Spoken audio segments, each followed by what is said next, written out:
Alright, so our day is starting early today because Frozen 2 came out yesterday, as well as A Beautiful Day in the Neighborhood.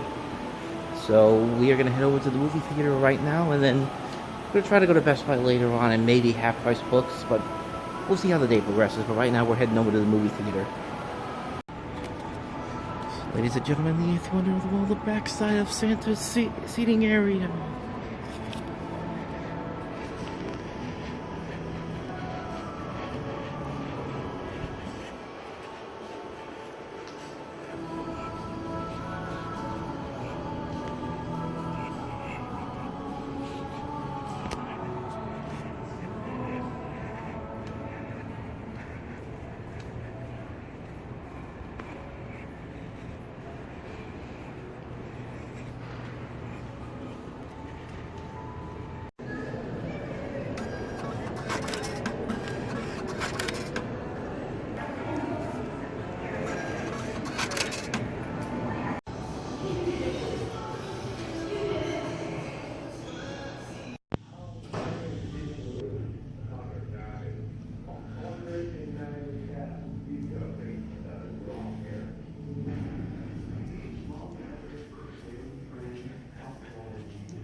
Enjoy it while it lasts, because they're going to be crowded in here pretty quickly.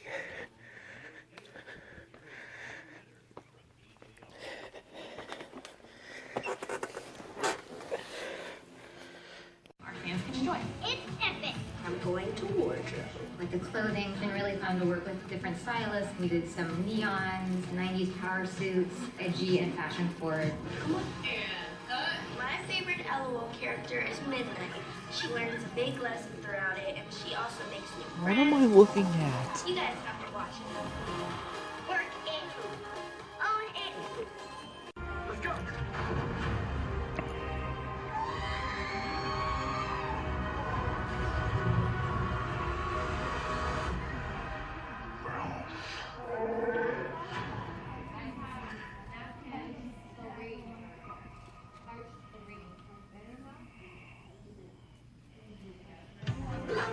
This is the unhappiest place on earth. And two friends have a plan. If you donate your old toys to children, I'll deliver them for free. We're doing it to melt their hearts. Not quite the same place, is it? Wait. Time out. That's how you laugh? Klaus, only on Netflix.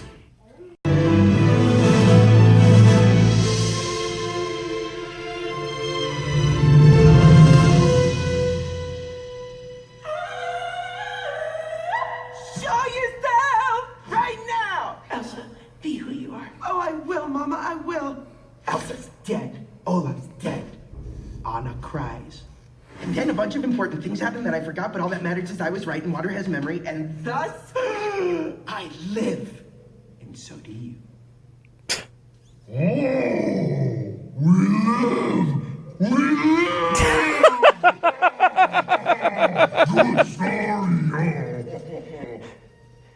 And I was the only one here to see it.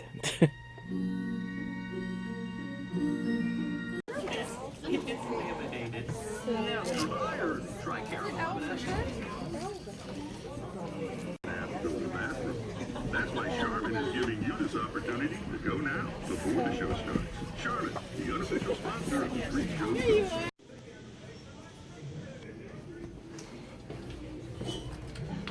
Can you imagine those kind of smell? No. I'm trying to help.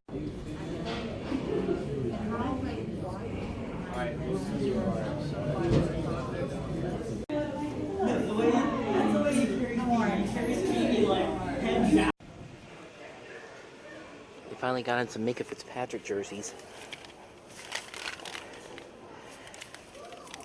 I do wish they had this logo on there, though, instead of the regular one. I'm going to talk about my thoughts on Frozen 2 and A Beautiful Day in the Neighborhood, but that's going to come up a little bit later on when I get home, because I'm kind of getting low on battery here, so I want to get as much footage as I can, and I need to stop over at Best Buy, so let's head on over there. And I am going to try to make an effort to not buy anything in here today, because Black Friday is coming up on Thursday. I'm going to be down here on Thursday night, so I'm going in here to look around. Hopefully there's nothing in here I want to get. But who knows? I say that all the time, and I always end up buying something. But let's go inside and see what they got. Here's my first time seeing this here, but the Zombieland 4K Steelbook, the newest one. $29.99. I got the other one at home, so I probably won't get this one here, but got plenty of copies though.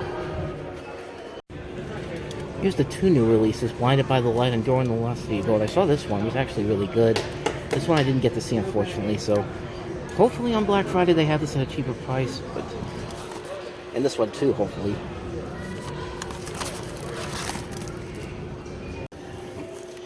Still got several copies of The Last Jedi Steelbook. Pretty sure if I hold off, I can get one of these next week. I'm not going to do it this week, but 6 copies here. Let's see what else they got here. Bruce Lee Studio set.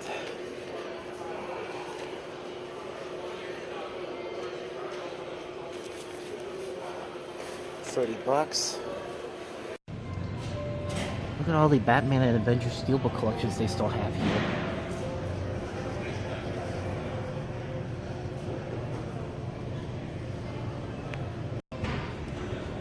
They actually do have some new steelbooks here. I have not seen that Transformers The Last Night one, nor have I seen the Sing one. Rock and Roll High School, that's also new. I haven't seen this in person, the Jumanji Steelbook. I'm honestly not a big fan of the original Jumanji. I like the second one, but I don't like this one. What's this? This is new. How long did this come out? I've never seen the Steelbook version of this one before. $25. That might be an option. That's new. Well, it's the same one, it's just on the opposite side. Ghostbusters, the original. Sold on Precinct 13. Alien 40th Anniversary. They do have some new ones here that I have not seen before. That's another one I might come back for, that Kingsman Steelbook. We'll see. I was close, but I walked out of Best Buy relatively unscathed. I didn't buy anything. I think a lot of those Steelbooks, those newer ones that I've seen come in from the last couple of weeks, I think they're from the old Waterfront store that used to be down, because we're about 20 minutes away from downtown Pittsburgh, and if you make a left past the Squirrel Hill Tunnel, you go straight to the Waterfront. There was a Best Buy there, and I think a lot of those Steelbooks were there, but when that closed at the beginning of the month, they moved them over here. So that's my thinking about why those Steelbooks in there that I have not seen before are now in here, because I think they spread them around through the other stores around here, Western Pennsylvania. I think they said there's about 6 of them around Western PA. I could be wrong on that, but that's my thinking. But, yeah, I didn't get anything. I'm going to hold off until Black Friday. Hopefully they'll have some good deals on those. I would really love if those Steelbooks do come down in price, which will probably not happen, but you never know. I got one last stop to make here for the day, and then I think we're going to head back home, and I'll tell you my thoughts on Frozen 2 and A Beautiful Day in the Neighborhood. Boy, axe throwing must be becoming a big deal, because they just opened up a Lumberjacks axe throwing place down where I live in Murraysville a couple months ago. So, yeah, I wonder why they're here. Maybe, I don't know, maybe to promote the place around here or something like that, but yeah, it's interesting that that's becoming a thing now. Anyway, let's head on into Barnes & Noble.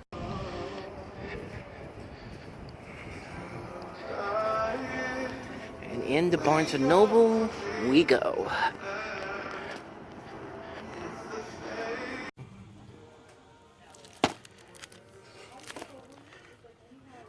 Charlie Brown has this look on his face like, what the fuck is happening?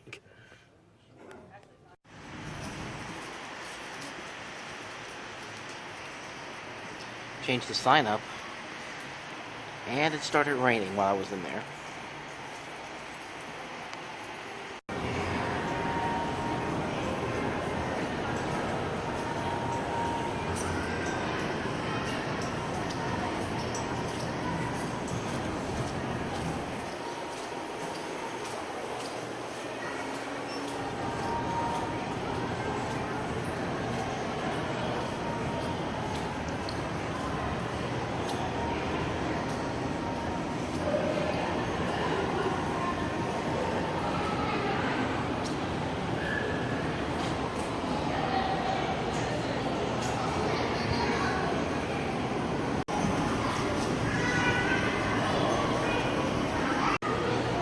Alright, one last stop for the day, and that is Cash and Culture.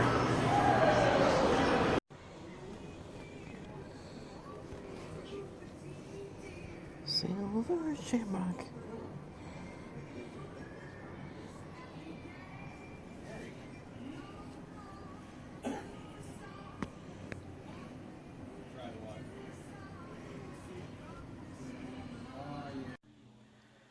Alrighty, I'm back home, and, I haven't done a first impressions video in a while, so I might as well talk about my thoughts on both Frozen 2 and A Beautiful Day in the Neighborhood in this part right here, because I didn't buy anything today.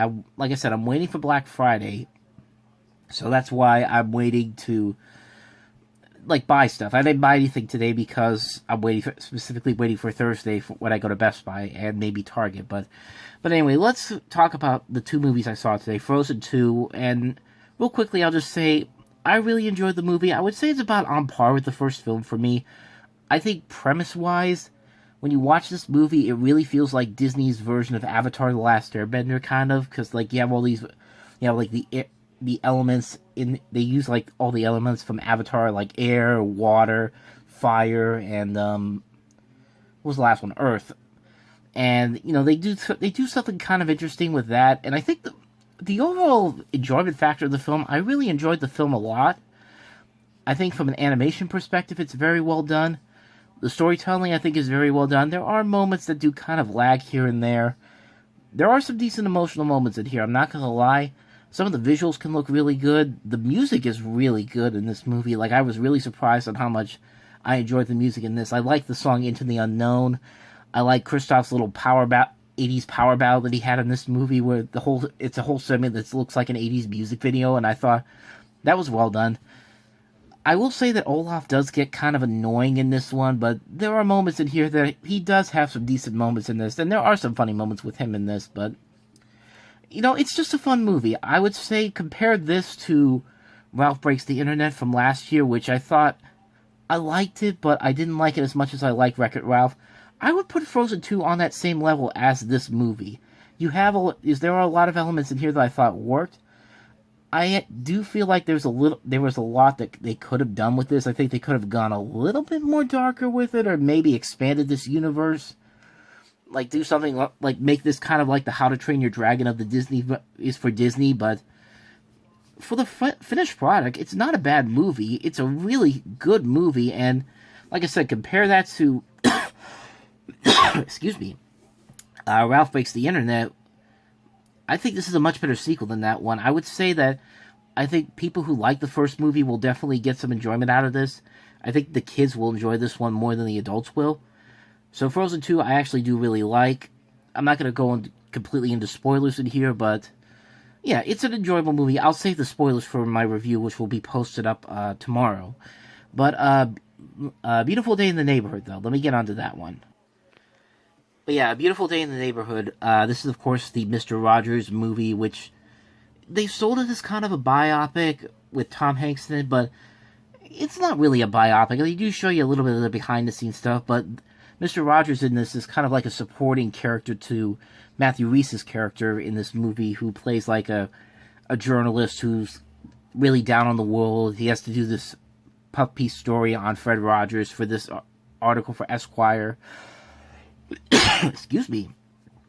And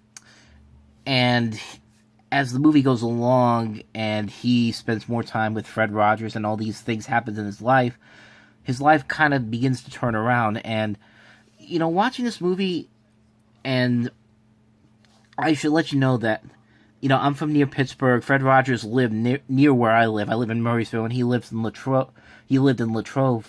And that's about half an hour away from here. He's a treasure around here, and going into this movie, there were a lot of people in there who, I would assume they all had an impact from Mr. Rogers when he did his show, Mr. Rogers' Neighborhood. I remember watching it as a kid a lot, and, excuse me, and the film does him justice well. I think if you saw this movie, I think Fred Rogers would definitely be proud of what Tom Hanks did and what director Mariel Heller did. Mariel Heller also did Can You Ever Forgive Me from last year, which was a really terrific film. This is a really good movie. The acting is great in this. I like Hanks a lot. I liked Matthew Rhys, who plays Lloyd Vogel. I thought he was very good in this. Chris Cooper has a good role in this. The storytelling, I think, is well done. I like the way the film is paced. Like, it's the way that the pacing is very good, and it's a nicely paid homage to the Mr. Rogers series. Like, the movie begins, and it's the Mr. Rogers opening with Tom Hanks in there, and the movie runs like a Mr. Rogers episode, like you're watching an episode of Mr. Rogers' Neighborhood. But this one is tackling with more serious issues because we're following the story of Lloyd Vogel and his life.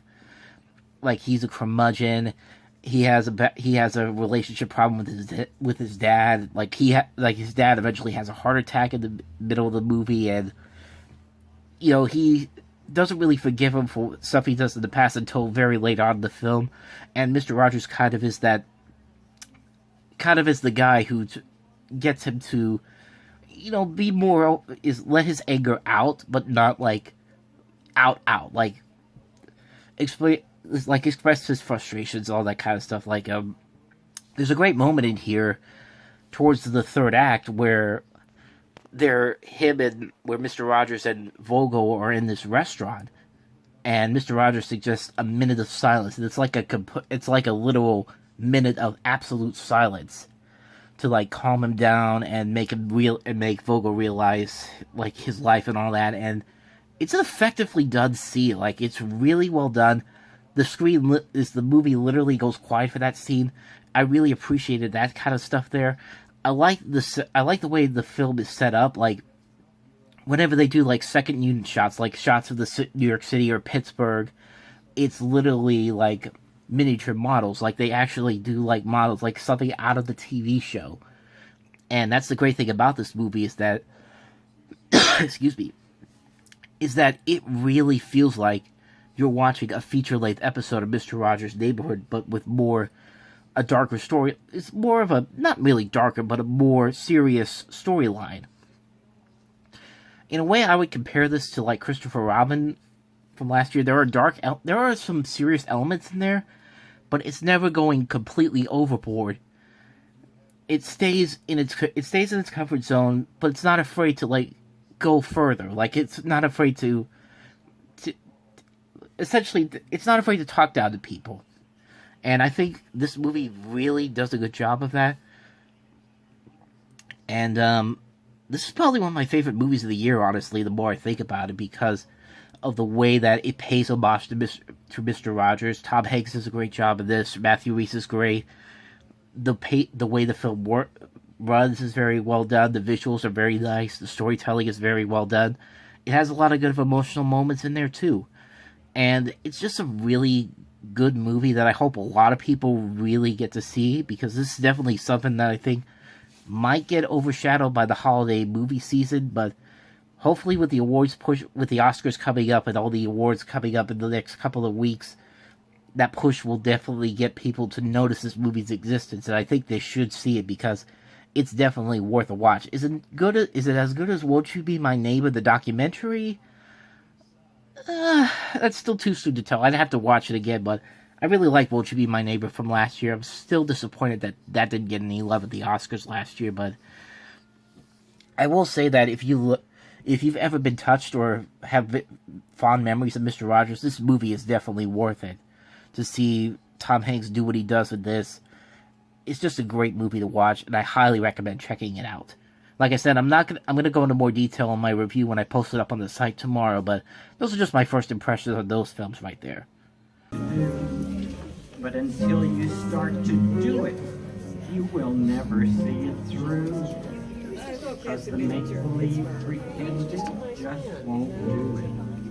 For you've got to do it.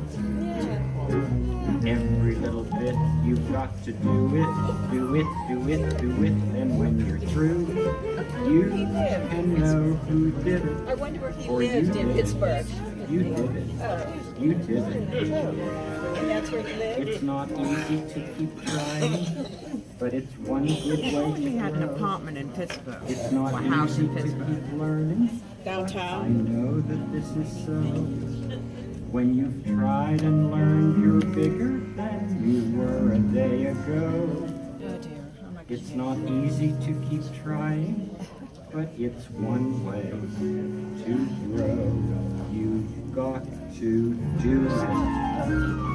Every little bit, you've got to do it, do it, do it, do it. And when you're through, you can know you did it, for you did it. You did it. You did it.